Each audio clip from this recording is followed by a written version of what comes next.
IPS PV Sunil Kumar versus deputy speaker Raghuramakrishnaraju Bhimavaram వేదికగా మరోసారి క్రిస్టియానిటీపై నిప్పుల వర్షం కురిపించుకున్నారు. తాను బహిరంగంగా హల్లెలూయా అన్నానని, దమ్ముంటే తన ఎస్సీ సర్టిఫికెట్ రద్దు చేయించాలని రఘురామకి సవాల్ విసిరారు. తాను సిఐడి చీఫ్ గా ఉన్నప్పుడు పెండింగ్ లో ఉన్న 4000 అట్రాసిటీ కేసులకి ఛార్జ్ షీట్లు వేయించా అన్నారు. మరోవైపు సిఐడి చీఫ్ గా ఉన్న సునీల్ అక్రమంగా ఛార్జ్ షీట్లు వేయించారని అన్నారు డిప్యూటీ స్పీకర్. ఈ కేసులపై ప్రభుత్వ విచారణ జరిపి అక్రమ అట్రాసిటీ కేసులు పెట్టిన వారిపై చర్యలు తీసుకోవాలని డిమాండ్ చేశారు. IPS PV Sunil Kumar versus deputy speaker Raghuramakrishnaraju. ఎవరైతే బాప్తిజం తీసుకుంటారో వాళ్ళు మాత్రమే క్రిస్టియన్స్. బ్యాప్టిజం సర్టిఫికేట్ తీసుకోనంతసేపు నువ్వు క్రైస్తవుడు కాదు అని నీల్ కుమార్లు 2-3 చెప్పినంత మాత్రాన కాకుండా పోతారా?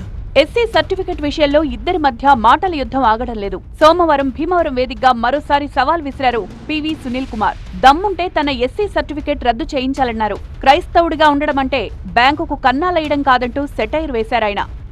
హల్లెలూయా, ఇప్పుడు హల్లెలూయా అన్న నా క్యాస్ట్ సర్టిఫికేట్ రద్దు చేయండి చూద్దాం. చనిపోయినప్పుడు మా నాన్నగారు చనిపోయినప్పుడు కూడా మేము సమాధి చేసిన తర్వాత మీటింగ్ పెట్టి లైవ్లో చెప్పాను, ఇదిగో సమాధి చేశాను, మరి నువ్వు వచ్చి ఇక్కడ ఫోటోలు తీసి క్యాస్ట్ సర్టిఫికెట్లు ఏమైనా రద్దు చేపిస్తావేమో, చేయించొచ్చి ఇదిగో మా సిఎస్ఐ సంఘ పాస్టర్ గారు వచ్చి ప్రార్థన చేస్తున్నారు, లైవ్ పెట్టాను, ఏం చేస్తావో చేసుకోవాలి. కేవలం బాప్తిస్తం తీసుకున్న వాళ్ళు మాత్రమే క్రైస్తవులు. చర్చికి వెళ్తే క్రైస్తవుడు అయిపోడండి. ఇంట్లో బైబిల్ ఉన్నంత మాత్రాన ప్రమాదమే లేదని కూడా ఆంధ్రప్రదేశ్ హైకోర్టు చెప్పింది. క్రైస్తవుడిగా ఉండటం నేరమా? అదేమన్నా తప్పుడు పనా? బ్యాంకు కన్నాలేయటమా అండి? తాను సిఐడి చీఫ్ గా ఉన్నప్పుడు 4000 పెండింగ్ ఎస్సీ అట్రాసిటీ కేసులకు ఛార్జ్ షీట్ వేయించానన్న సునీల్ కుమార్ వ్యాఖ్యలను తప్పుపట్టారు రఘురామకృష్ణరాజు. సిఐడి చీఫ్ గా ఉన్న అధికారికి ఎస్సీ అట్రాసిటీ కేసులతో ఏం పనని ప్రశ్నించారు. అమాయకులపై అట్రాసిటీ కేసులు పెట్టి వేధించింది నిజమే అని పివి సునీల్ ఒప్పుకున్నారన్నారు. దీనిపై ప్రభుత్వం సమగ్ర విచారణ జరపాలి అన్నారు డిప్యూటీ స్పీకర్.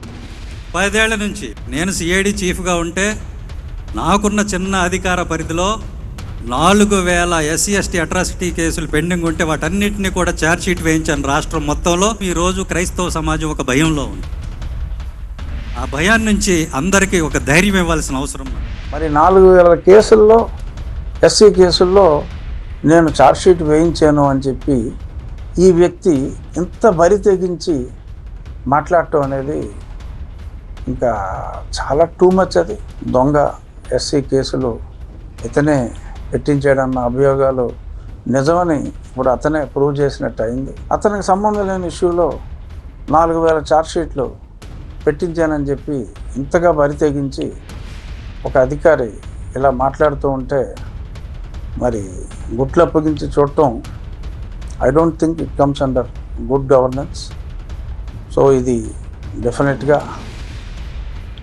ప్రభుత్వం దృష్టికి ఈ పర్టికులర్ స్టేట్మెంట్ అనేది వాళ్ళు తీసుకొని దీని మీద కండక్ట్ అన్ ఎంక్వైరీ. పివి సునీల్ కుమార్ స్వయంగా ఎస్సీ అట్రాసిటీ కేసుల గురించి చెప్పారన్న డిప్యూటీ స్పీకర్ ఇప్పటికైనా కూటమి ప్రభుత్వం అతనిపై దర్యాప్తు జరపాలన్నారు. తనను టార్చర్ చేసిన కేసులోనూ చర్యలు తీసుకోవాలన్నారు.